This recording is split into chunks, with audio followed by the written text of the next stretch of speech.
Rizwana prince پہ بہت ہی مہربان ہے. کراچی جیسے سوکھے شہر میں صبح صبح اس کو بارش کے پانی سے دھویا گیا, پھر اس کے بعد نہایت چمکدار تیز دھوپ سے اس کو خشک کیا گیا, پھر اس کے بعد پورے آسمان پہ ایک کونے سے دوسرے کونے تک بادل بچھائے گئے, اور آخر میں شام میں ٹھنڈی ٹھنڈی ہوائیں چلائی گئی.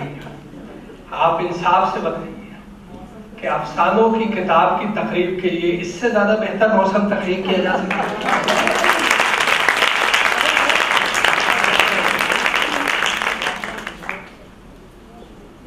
اور ان کی خوش نصیبی میں جو کوئی شک شبہ تھا تو وہ یہاں آن کے دور ہوا کہ کسی رائٹر کے لیے, کسی تخلیق کار کے لیے اس سے بڑا اعزاز کوئی نہیں ہو سکتا کہ اس کی تقریب کی صدارت اس کی ماں کے حصے میں آئے.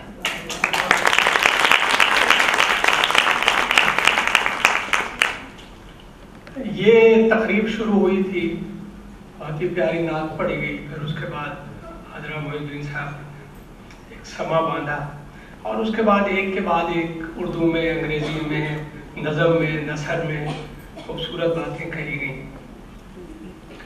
سب باتوں میں ایک مشترکہ چیز تھی کہ ایک محبت کی آمیزش,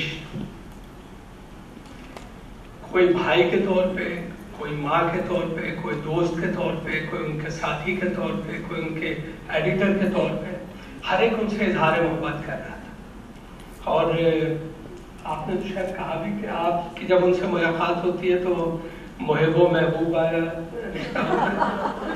تو حقیقت یہ ہے کہ جس کو اتنی قسم کی محبتیں مہیا ہوں اور میسر ہوں, اس سے زیادہ خوش نصیب کوئی نہیں ہو سکتا.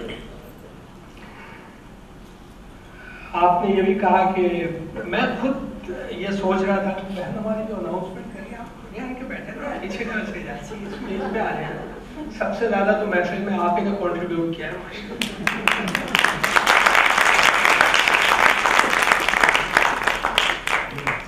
تو وہ یہ کہہ رہی تھی کہ ان کے کالج میں جو بچیاں ہیں ان کو بڑا قطار میں لگنا پڑتا ہے رضوانہ کی کتابیں لینے کے لیے. میرے خیال میں آپ کے ادارے نے شائع کی ہے, آپ کی ان کی کتابیں جو ہیں آپ کا ادارہ شائع کر رہا ہے, تو کم سے کم 10 کتابیں آپ ان کے کالج میں بھی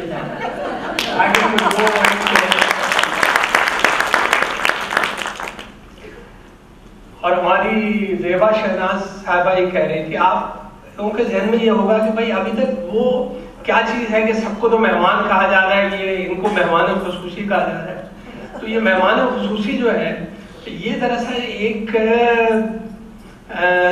اس آدمی کو کہا جاتا ہے کہ جس کے ذمہ سب سے مشکل کام کیا جاتا ہے.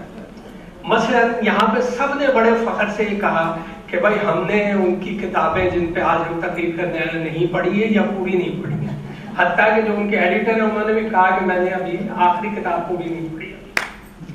تو میرے ساتھ جو خصوصی قیادت لگایا گیا ہے وہ اس وجہ سے کہ میں نے ان کی تینوں کتابیں پوری پڑھی.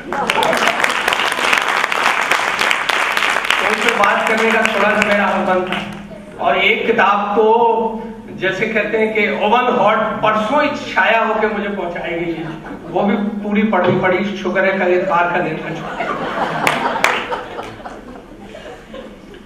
تو عرض یہ ہے کہ یہاں پہ بہت سے لوگوں نے کہا کہ ان کی جو ظاہری شخصیت ہے اس کو دیکھ کے یقین ہی نہیں آتا کہ جو کچھ یہ لکھ رہی ہے وہ انہوں نے لکھا ہے.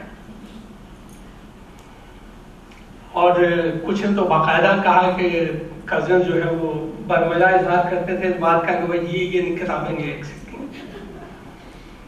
جو ینگ رائٹرز ہوتے ہیں, کیونکہ یہاں پہ خاتون ہو تو اس کے بعد لڑکی ہو, بچی کا بھی ذکر ہوا, تو میں اس کو ینگ رائٹر کہہ دیتا ہوں, اس میں سب چیز آتی ہے. ینگ رائٹرز کو ان مراحلوں سے گزرنا پڑتا ہے. مجھے یاد ہے آپ نے اردو شاعری کا ایک مشہور نام سنا ہوگا, پروین شاکر. وہ یونیورسٹی میں ہمارے ساتھ تھی, اور مجھے یاد ہے کہ ابتدائی طور پہ 3 برس تک پروین شاکر کو خود کو اور ان کے ساتھ ہم سب ان کے دوستوں کو بڑی جدوجہد کے بعد یہ ثابت کرنا پڑا کہ پروین شاکر جو کچھ شعر کہتی ہے وہ ان کے اپنے ایک ہے، کیونکہ کوئی مانتا نہیں تھا کہ پروین شاکر جو دیکھنے میں ایک نازک سی چھوٹی سی اور ایک عام سی لڑکی نظر آتی تھی، اتنی بڑے اعلیٰ درجے کی شاعری کر سکتی ہے. مگر ایک وقت آیا کہ سب کو اسے ماننا پڑا. تھوڑا سا پانی دے دیں. مجھے ان کی کتابیں پڑھنے کے بعد اور اس میں سارے افسانے پڑھنے کے بعد ایک چیز یاد آئی. یونیورسٹی کے زمانے میں ہمارے ایک دوست تھے ستار پنجوانی صاحب. انہوں نے ایک دفعہ مجھ سے کہا کہ میرے ساتھ عجیب بات ہے کہ مجھے چھوٹی سے چھوٹی باتیں یاد رہتی ہیں، صرف 2 چیزیں یاد نہیں رہتی ہیں، راستے اور رشتے.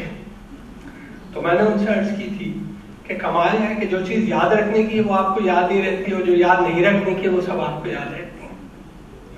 میں نے ان کی کتابیں پڑھنے کے بعد جو مجموعی تاثر سے وہ یہ کہ ان کو 2 چیزیں بہت اچھی طرح سے یاد رہتی ہیں، راستے اور رشتے.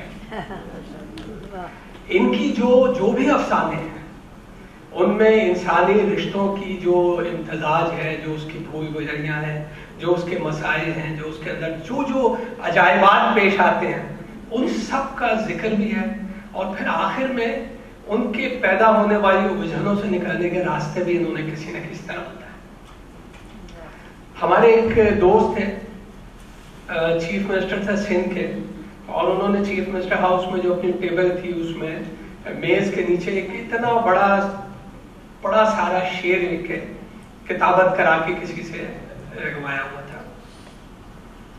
وہ شعر تھا، عجب سلگتی ہوئی لکڑیاں ہیں رشتے دار، الگ رہے تو دھواں دے، ملے تو جلنے لگے. تو میں نے ان سے پوچھا کہ یہ آپ نے اس کو اتنے اہتمام سے کیوں لگایا ہوا ہے؟ تو کہنے کہ بھائی میری زندگی بھر کا مشاہدہ یہی اس شعر کا. آج آپ کی تقریر میں آ کے میں انتہائی مسرت کے ساتھ یہ کہتا ہوں کہ آپ وہ خوش نصیب ہیں کہ جس کی زندگی بھر کا حاصل شعر کے برعکس ہے، کیونکہ ہر رشتہ جو ہے وہ آپ کو ان کے زیادہ تر افسانے جو ہیں جیسے کہ خواتین لکھنے والوں کے ہوتے ہیں کہ اس میں رنج و غم کا پہلو نمایاں ہے، اور اس رنج و غم کے بعد آخری کتاب میں تو انہوں نے پھر ہارر سٹوریز بھی 2-3 شامل کر دی ہیں. اور میرے خیال میں جو انجمن صاحب نے بالکل صحیح کہا کہ اس کی ضرورت تو نہیں تھی، اس لیے کہ جو آدمی صبح اخبار پڑھتا ہو اس کو پھر کسی اور ہارر سٹوری کی کیا ضرورت ہے.